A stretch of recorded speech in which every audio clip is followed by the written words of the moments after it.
I can be. The thing is, wealth generally is thought of as people who have hoarded money. If you hoard money, you're wealthy. If you haven't got, a giant, there was a comic book once that Disney produced called, Donald Duck and Donald Duck's little nephews, and you called him Unca Donald. And then there was another uncle by the name of Scrooge, Uncle Scrooge, and he had a money bin with a diving board.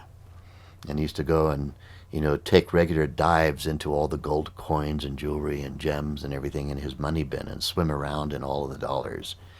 And, he had all the dressing hallmarks of a 1920s rich person. And rode around in limousines, but was also extremely stingy. Extremely stingy, wouldn't give a penny to anyone because of the hoarding mentality. And I don't consider that to be wealth. I consider that to be an impoverished, desperate consciousness state.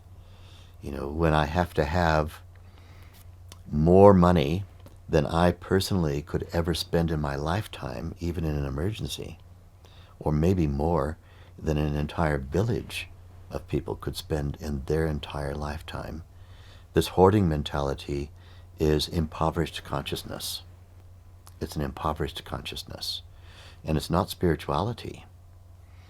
Can you have capability to attract abundance and be highly spiritual? Yes. Those two things go together. And so, supposing this is me now talking personally, I don't have $2 billion. But if I wanted $2 billion, I vouchsafe and guarantee you, if there was a legitimate need for it, I could acquire it in a matter of days. Maybe less than one day. Less than 24 hours. And my billionaire students all agree with me because they'd be the ones who would hand it over. It's just that I don't particularly see anything that needs $2 billion, but if I did recognize something that needed $2 billion, though I personally don't have it, with one little raise of my eyebrow or one little question, it would arrive. That's wealth. Wealth means access to abundance. It doesn't mean you have to hoard it personally. My teacher Maharishi used to always say, and he was the most spiritual person you ever could meet. My teacher Maharishi, who had no pockets, he had no bank account, he had no check account, he had no money in his name, he had no personal wealth of any kind. But whenever a desire would come up, the gap between the rising of a desire and the closing, the completion of that desire, the fulfillment of it, was the gap would close very rapidly. And I remember him on one occasion when we were in Switzerland, and he had meditators billeted in a variety of hotels all around the Swiss Alps who just wanted to practice meditation and be close to Maharishi where they could receive his lectures and things. And he would want to travel to these different accommodations, but the mountainous territory meant that sometimes there were 2-hour drives between places that were only maybe 50 kilometers apart, but there was a mountain in between. And so he said one day, it'd be good to have a helicopter. This is somebody without a check account, without a bank account, with no credit rating whatsoever, who, was an Indian monk coming out of the Himalayas. It'd be good to have a helicopter. There were 2 helicopters there within 24 hours. The big one and the smaller one. Which of the helicopters would you like to have, Maharishi? Because what happens is you're seen as there's such a thing as the bank of goodwill.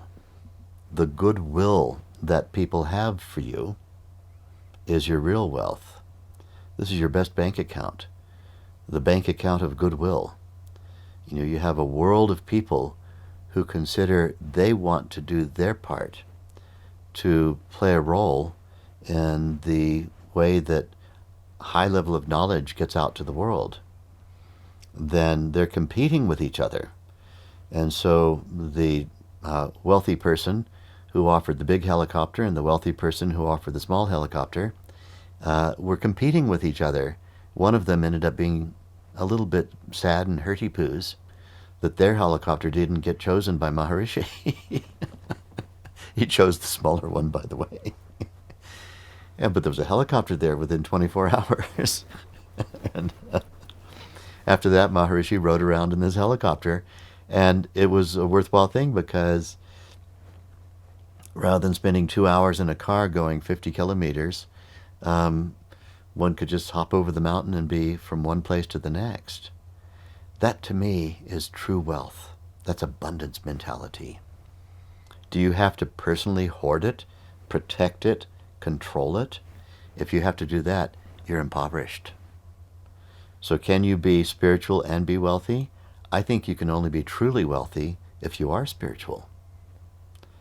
I think that if you're a desperate hoarder, you're not actually wealthy.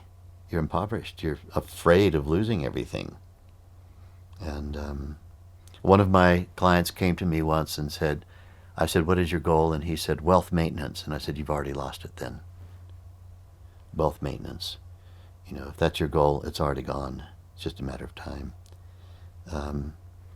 Let's get you into that state of consciousness where you can have a thought and whatever you think of will come to you immediately. That's proper wealth. And that requires spirituality.